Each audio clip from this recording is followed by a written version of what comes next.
বেশ উৎসবমুখর পরিবেশে অনুষ্ঠিত হয়েছে ক্রিকেটার্স ওয়েলফেয়ার অ্যাসোসিয়েশন অফ বাংলাদেশের নির্বাচন।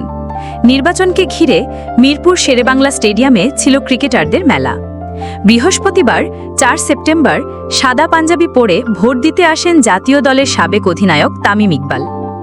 কোয়াবের ১১টি পদের মধ্যে ১০টিতেই কোনো প্রতিদ্বন্দ্বিতা নেই। একজন করে প্রার্থী মনোনয়ন তোলায় বিনা প্রতিদ্বন্দ্বিতায় নির্বাচিত হয়েছেন তারা।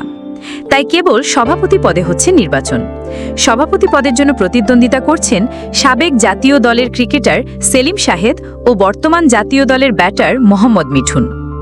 তামিমের কোয়াবে সভাপতি পদে নির্বাচন করার সম্ভাবনার কথাও শোনা যাচ্ছিল, তবে শেষ পর্যন্ত আর নির্বাচনে দাঁড়াননি সাবেক এই টাইগার অধিনায়ক।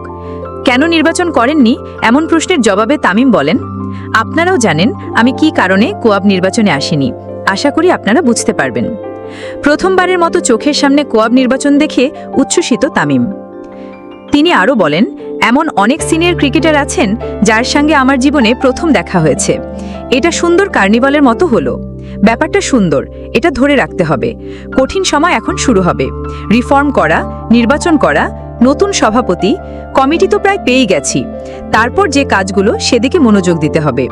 নতুন কমিটি সব ভুল শুধরে এগিয়ে যাবে এমনটা বিশ্বাস করেন তামিম। তিনি বলেন, এখানে অনেক কিছু আছে যা নিয়ে প্রশ্ন থাকতে পারে, এমন হতে পারত, অমন হতে পারত।